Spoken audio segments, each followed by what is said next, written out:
February 8, 2026. The British royal family is reeling this week after a shocking update that could completely change not just Prince Harry's personal narrative, but how the monarchy handles custody disputes. In a bombshell, off-the-record comment leaked to The Times, Harry reportedly said, under the royal protection protocols, Princess Anne would never let my kids be neglected, and I'm not going to either. Spoken with a steeliness we haven't seen since he stepped down. In 2020, Harry's words have sparked major rumors about the state of his marriage, his kids, and a looming legal showdown within the palace walls. This statement drops right as the Sussex marriage appears to be hitting a dead end. Royal. Reporters point out this is the first time Harry has publicly mentioned the Royal Guardianship Clause, a seldom used constitutional lever that lets the Crown step in if a royal child's identity, mental health, or physical safety is at risk. Sources say Harry sounded calm but determined, signaling not just a break from Meghan, but a united front with the senior royals, including Princess Anne, Prince Edward, and Queen Camilla. It wasn't a cry for help, a source told The Telegraph. It was a warning. He's drawing a line and bringing the institution into the fight. The last time we saw Harry and Meghan together was December 18, 2025, at the Global Impact Awards, an Amazon Studios gala in Los Angeles. They were there under a deal rumored to be worth $3.5 million to plug a stalled docuseries called Legacy Beyond the Crown. Several guests said the vibe was icy, with Meghan looking checked out and Harry dodging reporters. One industry pro remarked they didn't look like partners pushing a cause. They looked like two people clocking out of a shift. Just 6 weeks later, Harry bringing up the royal custody rule has basically confirmed what everyone suspected. The Sussex marriage is nosediving. According to court insiders, in L.A., Harry has hired Laura Wasser, the most intimidating divorce lawyer in California, famous for managing brutal custody wars for Kim Kardashian, Johnny Depp, and Angelina Jolie. His legal moves reportedly started in the last week of January 2026, with a filing for sole custody of Archie and Lilibet. The argument, Meghan Markle has ditched her parenting duties to chase business deals in Dubai and Doha, spending over 110 days overseas in 2025, often without telling the Guardians or the U.K. office. Harry's lawyers submitted travel logs proving Meghan was constantly out of the U.S. Internal ACCUSES emails hint that Meghan had already signed terms with a Doha-based media fund for a solo wellness show that didn't involve the kids at all. Plus, reports from school staff in Santa Barbara flagged a sudden withdrawal and tuition that hadn't been paid since November 2025. A source near the case noted, "This isn't about jealousy, it's about neglect."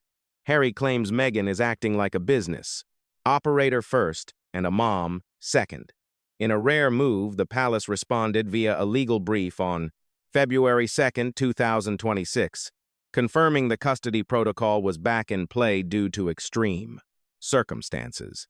Princess Anne, always seen as the protector of the Crown's reputation, was cleared to start joint actions with the High Court in the U.K. and California Superior Court under the Windsor, California Reciprocal Protection Accord of 2024.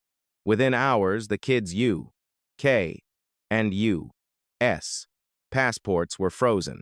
Commercial deals using their names were put on hold. A royal press note stated, "The Crown can't let its second, young descendants turn into marketing tools." From February 4th to the 6th, under quiet security led by Prince Edward, the two children were moved to a secure royal property, likely Wolverton Cottage near the Sandringham estate. A royal aide clarified, "The plan wasn't to hide them. It was to get them grounded. They are under 24-hour supervision, with help from a child psychologist from the Royal Pediatric Trust and strictly limited outside contact." In a move that shocked the California school system, Harry officially pulled both kids out of Santa Barbara Prep Academy. On February 2nd, the press jumped on the fact that school fees were months late. hinting at not just money troubles but a totally disorganized home life. From February 1st through the 7th, Meghan reportedly tried calling the kids several times, but everything was routed through court-assigned mediators. Harry's legal team stood firm that no communication happens without a sign-off from his counsel and the child welfare officer. A palace insider called the strategy painful but essential. This isn't punishment. It acts as a lockdown measure until stability returns. The communication was concise, totaling 42 words, released through the Palace's Office of Royal Legal Affairs at 7:13 in the morning Greenwich Mean Time. It verified that the Duke of Sussex, Prince Harry, had officially filed a contested petition regarding emergency guardianship for minors, pointing to a violation of the Windsor Accord's custodial framework and demanding an urgent assessment pursuant to the revised Royal Minor Protections Act of 2025. The paperwork featured an autograph that hadn't been seen on such official writs in ages. His Royal Highness Prince Henry Charles Albert David. The royal watch was stunned. Following 24 months of subtle digs, evasions, and interviews centered on victimhood, Harry finally drew a line in the sand. He had flipped. His attorneys immediately submitted a secondary dossier to the Family Division of the High Court backed by a sensitive addendum featuring sworn statements and authenticated audio recordings from the Montecito residence. Based on a private abstract distributed to the Palace Child Welfare Oversight Group, Harry catalogued 7 occurrences over the last 4 months in which Meghan purportedly shut him out of choices involving the kids' education, media visibility, and even global travel itineraries. A specific instance raised red flags. On January 12, 2026, Meghan had executed a notice of unenrollment from the California Day Preparatory Academy, lacking the prince's countersign. Appended to that same file was a request for transfer to a custom press-friendly schooling service in Dubai, triggering instant alarm within the palace. Meghan's memo cited the motivation as geostrategic prominence and brand consistency. 2 days afterwards, Harry sent a text to Princess Anne. That communication has entered the archives. I do not know how to halt this any longer. Unless I make a move, my kids will become marketing tools. I prefer being despised for shielding them over being adored for remaining oblivious. This raw confession pushed Princess Anne to organize a crisis meeting with the Lord Chamberlain, Lady Louise Windsor, Duchess Sophie, and the King's private secretary. The docket called for triggering Clause 8 of the Custodial Independence Statute, an obscure rule permitting the Crown Emergency Jurisdiction to veto a non-resident parent's one-sided relocation plan if the minors are considered at risk of commercial exploitation, mental instability, or excessive monitoring. Privately, Harry presented a chronology to back his assertion. The following is what official logs have verified from private files. Item 1. October 2025. Meghan allegedly set up Lilibet's photography session with a high-end skincare backer in Los Angeles without getting Harry's approval. November 2025, Archie was featured in a branded holiday clip uploaded by Meghan's PR squad. Harry was allegedly out of the loop and heartbroken. Item 2, December 2025. Meghan reserved air travel to Abu Dhabi, intending to showcase the kids at a royalty-focused gala, skipping the notification protocols mandated by the Windsor Accord. January 2026. Harry was limited to seeing his children via video link only twice a week, monitored by a PR agent sitting nearby. Taken together, these maneuvers depicted a dark reality, not just of separation, but of strategic isolation. The legal summary from the palace determined that Meghan was using the children's royal connections as marketable assets. Even worse, it claimed Meghan's staff requested synthetic media recreating family moments using the children's images lacking permission from either the Crown or Harry. Come February 8, 2026, the momentum had shifted completely. Harry officially agreed to Princess Anne's proposition regarding a temporary move to Grey House, a private property inside Windsor's high-security perimeter set aside for at-risk royal minors. Although the kids had not yet relocated, logistics were in motion, and the symbolic importance was massive. Meghan's team reacted with outrage. In a leaked audio clip thought to be tapped, following the Grey House proposal, Meghan is audible, stating, "They have played him. Anne is programming him, and if they believe they are taking my kids, they will have to destroy me first." Harry, however, stood firm. His first public outing in 2 years painted a fresh picture. On February 9th, he showed up unexpectedly at Clarence House, photographed walking in via the Sovereign's wing, not the Sussex entrance. Absent were the Netflix cameras and Archewell logos, just Harry in a black overcoat holding a solitary attaché case, and a plush Paddington bear, reportedly Lilibet's cherished doll. The meaningful imagery was obvious, as was the subsequent sentence in his official declaration. "My wife once warned me that royal life was a snare, but perhaps it is worse when children are utilized to advance another person's trademark. That isn't affection, it is exploitation." It was a statement that resonated loudly across the way, Atlantic, and signaled the start of Meghan Markle's downfall. In a twist that rattled both the legal halls in California and the corridors of Buckingham Palace, Prince Harry lodged an urgent plea. On February 9, 2026, the Santa Barbara Family Law Court became ground zero for a royal showdown.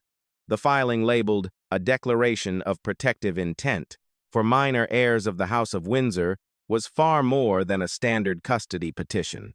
It was a declaration of war. In a 47-page brief filed by attorney Miles Armitage, Harry outlined a blistering critique of Meghan Markle's parenting, accusing her of abandoning her maternal role to chase investments in the Middle East and allowing a cold emotional distance to fester in their home. The most heartbreaking evidence was a sealed letter, reportedly from Lilibet, Diana's former Montessori teacher, claiming the little girl had innocently asked if her mom had a whole new family waiting in Dubai. The petition stopped short of demanding full custody right then and there. Instead, it pushed for a structured institutional guardianship transition, citing the 2022 Windsor Accord. This agreement allows the royal family to take charge of the education and welfare of royal heirs during times of marital splits, international moves, or public scandals. Invoking that clause set off alarms across Abonate, both legal and royal networks. But back at the palace, nobody was surprised. They were ready. Several insiders confirmed that Princess Anne, as head of the Custodial Oversight Committee, had predicted this exact situation months ago and had quietly built a legal framework code named Protocol St. George. This protocol established a dual guardianship system, ensuring British courts could intervene in transatlantic custody battles and covering worst-case scenarios, involving parental unfitness, whether emotional, reputational, or otherwise. As soon as Prince William heard about the filing, he called a strategy meeting at Clarence House. With Catherine, the Duchess of Cornwall and Cambridge, and the Lord President of the Privy Council, they ended the session with 2 major moves. First, Princess Catherine would release a statement emphasizing her close relationship with Archie and Lilibet, confirming she was ready both morally and logistically to step in as a partial guardian if needed. Second, William would use the temporary acting authority given to him by King Charles in December to send a formal request to the British Embassy in Washington, D.C., asking for preliminary protection for the Windsor heirs living in California. This diplomatic play put the UK Foreign Office in a tough spot. A classified cable later leaked to the London Evening Tribune showed Sir Malcolm Bentham, the Under-Secretary for Sovereign Affairs, ordering embassy staff to recognize the constitutional status of the Windsor minors and to invoke Section 14 of the Royal Heirs. 2017. This section allows for the registration and protection of royal children abroad if their safety, education, or royal standing is under credible threat. When Meghan Markle got word of Harry's legal move, staff at her Brentwood home described her reaction as sheer, freezing fury. Her legal team, led by entertainment lawyer Sherry Tilden, fired back with a scorching statement claiming Harry was trashing every rule of co-parenting and conspiring with the palace to kidnap the children for a PR stunt. But that defense collapsed under the weight of the facts. Within 24 hours, whistleblowers, likely from within her own digital team, leaked a stack of damaging documents. These included a security memo detailing plans for Meghan to live in Dubai through 2026, a school withdrawal form signed by Meghan on January 28th, and the smoking gun, an internal branding deck for Project Emancipation, a campaign designed to rebrand Meghan as a global business mogul free from domestic burdens. As these details hit the media, public sentiment swung hard. A poll on February 10th from the Daily Mirror showed that 71% of people in the UK, Canada, and Australia favored handing Archie and Lilibet over to trusted royal guardians. Even in the US, a surprising 52% of Californians agreed some royal oversight was in the children's best interest. The numbers panicked. Meghan's media allies, many of whom started ghosting her, seeing the move as a ruthless power grab rather than a legitimate defense of her children. Meanwhile, Princess Anne kept quiet in public but took decisive action, behind closed doors. At Sandringham, she gathered the Sovereign Guardianship Advisory Council for an unscheduled meeting. Two things came out of it: a unanimous vote allowing the Crown to file an amicus curiae brief in Harry's case, and the approval of a secure UK-based education plan designed specifically for the filing on Harry's custody dispute and the sign-off for a protected British schooling program designed for the benchmarks for the kids should a custody handover occur. Lady Louise, Windsor, serving as the confidential aide to Princess Anne on global youth matters, was covertly sent to the States to compile a dossier dubbed Windsor Successors at Risk, a cross-Atlantic safety audit. Insiders verified that Louise, having built a genuine bond with Lilibet during earlier family getaways, was slated to act as the primary point of contact should urgent visiting privileges get approved. As the court documents piled up and the international press frenzy hit a boiling point, a single query simmered under every news banner. Was this just a standard tussle for guardianship or the start of a major shift in the Windsor dynasty's future? To Prince Harry, this represented far more than a courtroom skirmish. It was his path to salvation. For the monarchy, it marked a time for systemic course correction. And regarding the kids, trapped in the crossfire, it was the opening of a saga that would cement their status in regal lore for good. By the 5th of February 2026, the palace's Minor Protection Council had gathered under the command of Princess Anne to trigger urgent protective protocols.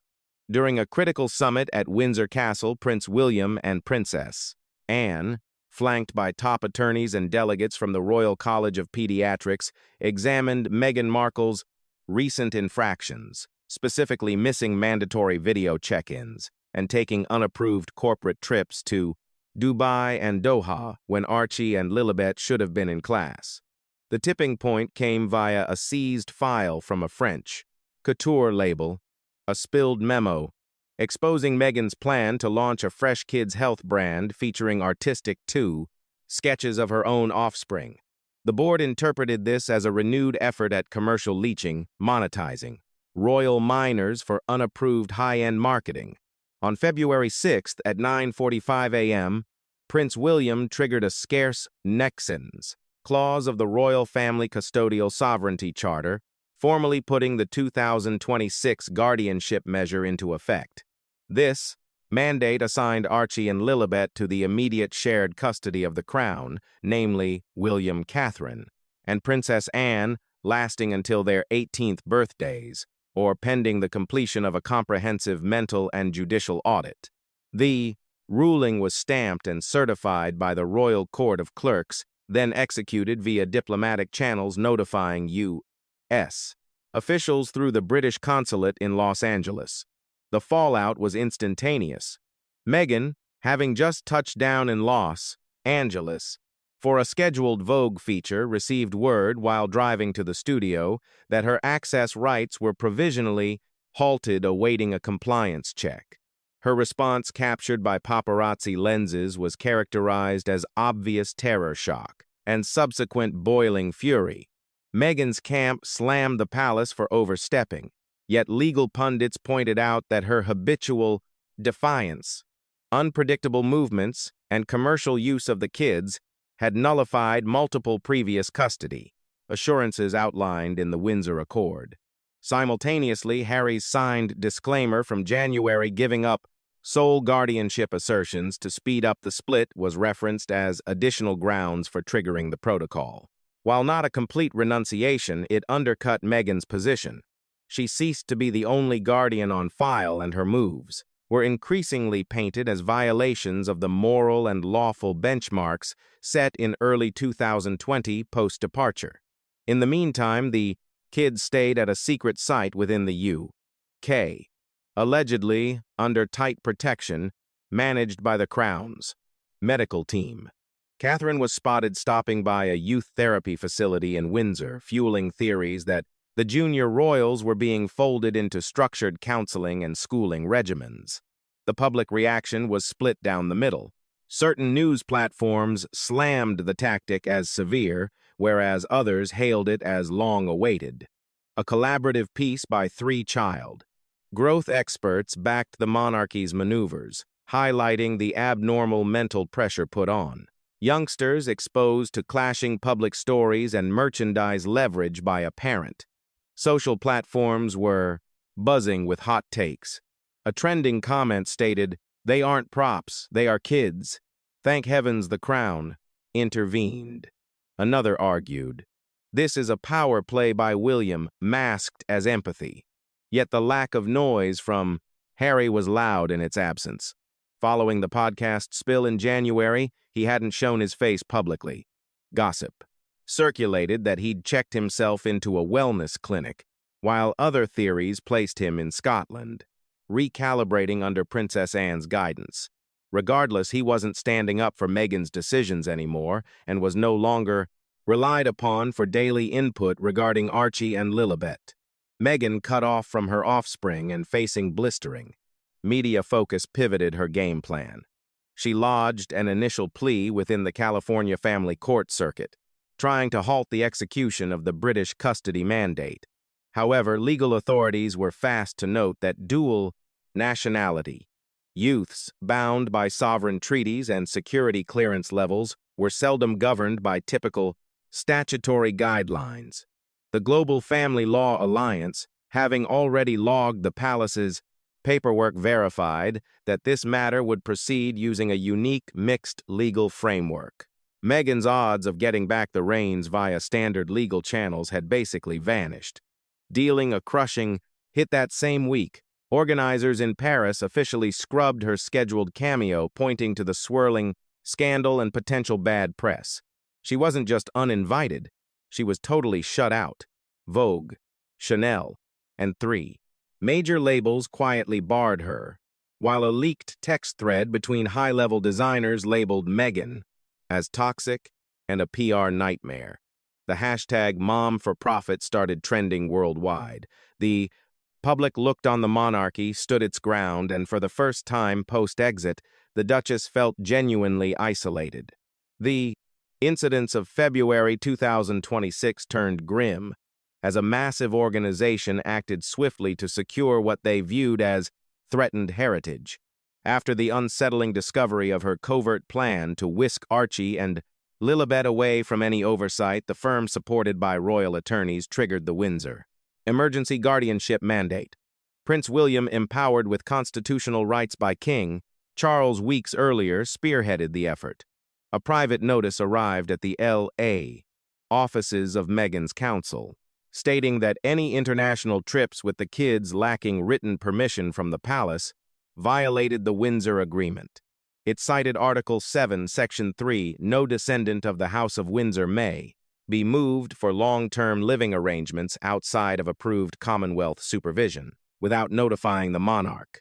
Her lawyers waved off the memo as imperial leftovers with no power in California. However, the palace's follow-up stunned her attorneys. They filed a U.S.U.K.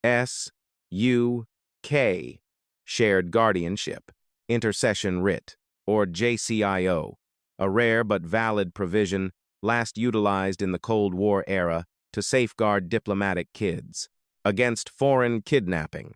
The paperwork landed at the same time in Britain and via proxy courts in Washington, D.C. Concurrently, a code red warning went out via the Windsor Youth Safety Board. Princess Anne, operating with steely determination, tapped Lady Louise and Duchess Sophie to coordinate directly with MI5 legal liaisons and British consulate staff in Los Angeles. The directive was explicit: stop any unvetted efforts to move Archie and Lilibet out of Southern California and set up a discreet but constant monitoring system in partnership with Interpol's Youth Protection Unit. In the public eye, Prince Harry hadn't reacted to this judicial ramp-up. Sources said he was blindsided by how fast and focused his own family's response was. Meghan, on the other hand, held a frantic press conference labeling the monarchy's moves as modern imperial bullying, claiming her kids are U.S. nationals exempt from archaic bloodline rules. However, her defense started crumbling that very week. U.K. investigators released papers showing Meghan had inked a non-disclosure agreement in 2020, consenting to the Windsor guardianship oversight to keep her Duchess rank post-departure. Snapshots of the provision were discreetly authenticated by a pair of royal historians. The Crown, as usual, stayed mum, but the impact was explosive. Vogue, The Times, and even CNN started running harsh pieces with titles such as Runaway Ranks, Kids as Leverage, and The Empire Retaliates. Meghan's supporters charged the royals with weaponizing technicalities, but public opinion had turned. To most people, safeguarding Archie and Lilibet seemed like required safety measures instead of malice. Throwing gas on the flames. A passenger list popped up, revealing Meghan booked a private plane for February 6th, from Van Nuys to Dubai, right before the kids were marked absent from school, although she insisted it was. For work, the kids were listed on the flight log. This exposed document, along with her previous voice message, became the foundation for an extra petition from the palace to block foreign travel, rights completely. Over at Sandringham, Princess Catherine was spotted reading nighttime tales to Charlotte and Louis, photos that quickly blew up online, seen as a quiet but strong message about what real parenting entails. Back in Montecito, the sand had run out. The royals weren't budging, and Meghan realized she wasn't facing a broken family anymore, but an iron wall. By the morning of February 10th, 2026, the full force of the crown came crashing down on Prince Harry and the pieces of his formerly Wade 4-7 powerful partnership with his wife. The drama of the last 9 days, the shocking leaks, the Saudi, the confidential files, the exposed agreements, and the intense public outrage didn't just shatter the image Harry and Meghan had built. It established a permanent boundary. Under the looming north terrace of Windsor Castle early that day, the ultimate gathering of the monarchy took place. Princess Anne directed the meeting, acting in her capacity as Lord High Chancellor, while Prince William sat at her right hand as the acting regent, even though King Charles remained under doctor's care. He dialed in through an encrypted video feed.